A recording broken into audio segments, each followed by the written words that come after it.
नमस्कार मंडळी, मी श्वेता आणि आज ना आम्ही इथे जंगलात चाललोय, ते म्हणजे वनभोजनसाठी. आणि आलोय आम्ही इकडे. आता तयारी करतोय, लाकडं वगैरे जमा करतोय आणि चूल पेटवणार आहेत. चला बघूया. जंगलात येऊन जेवण बनवायचं म्हणजे असं खूप भारी वाटतं. तुम्ही बघू शकता आम्ही ना करतोय आता. सर्व सामान घेतलं आणि आम्ही असं जंगलाच्या दिशेने निघून आलो. आता तन्मय आणि मी आम्ही लाकडं जमा करायला चाललोय. चला, लाकडं भेटतील काय?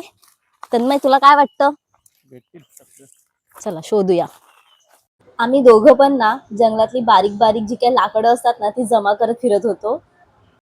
काका कोयता घेऊनच आलेत आणि पप्पा चूल पेटवतायत. आणि हे सगळे आमचे मंडळी आहेत, भाऊ मंडळी, जे आराम करत बसलेत नुसतेच. इकडे गाडीवरच बसून राहिलेत. आम्ही चिकन बनवायचा प्लॅन केला, पण आलं लसूण काहीच घेऊन आलो नाही. सो आता परत चालत हे लोक आलं लसूण आणायला.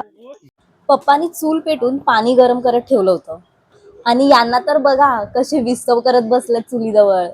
आता एवढ्या गरमीमध्ये थोडस थंड काहीतरी व्हायला पाहिजे म्हणून कोल्ड्रिंक सोबत घेऊन आलो होतो आणि मस्त एन्जॉय करत होतो. पप्पाने इकडे भात बनवायला लावलाय आता. दादा इकडे चिकन धुवत आहे. दादा दाखव जरा चिकन. हा बस झालं. दादा, 2-3दा तरी धु. दोन पाणी कुठे आहे? आज तर चिकन बनवायला आम्ही दादालाच लावलं होतं. त्याने सगळे मसाले वगैरे असे टाकायला लावलेत आणि बघूया तो कसं बनवतोय आता. भाऊ भाऊ कौल भुजिंगची तयारी करतायत. तर हे सगळे मेंबर्स मेहनत घेऊन या कौल भुजिंगची तयारी करतायत.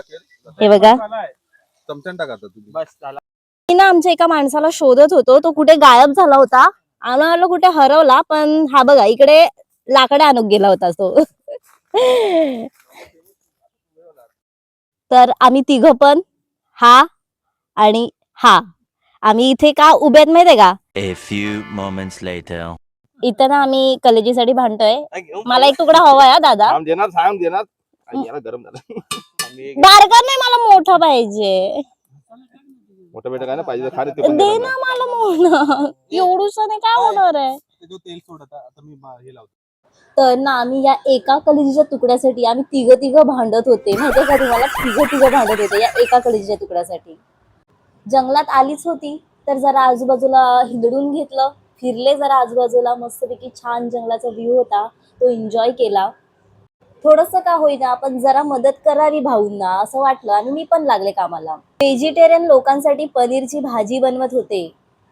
अँड फायनली आमचा चिकनचा रस्सा रेडी झालाय आणि सोबत हे भुजिंग सुद्धा. एक नंबर झालं, एक नंबर. काय मग, भुजिंग बघून तुमच्याही तोंडाला पाणी सुटलं ना? या सगळ्याचं श्रेय ना आमच्या या पुरुष मंडळींना जाते, कारण त्यांनीच हे सगळं बनवलं होतं. जेवण बनवून झाल्यावर ना ताडपत्री हंतरली आणि तिथेच आम्ही जेवायला बसले. सगळे एकदम पंक्तीत बसले होते आणि जेवण एक नंबर झालं होतं, एक नंबर, मस्तच. तर मंडळी, असा होता आमचा वनभोजनचा कार्यक्रम. कसं वाटलं तुम्हाला? कमेंट करून नक्की सांगा.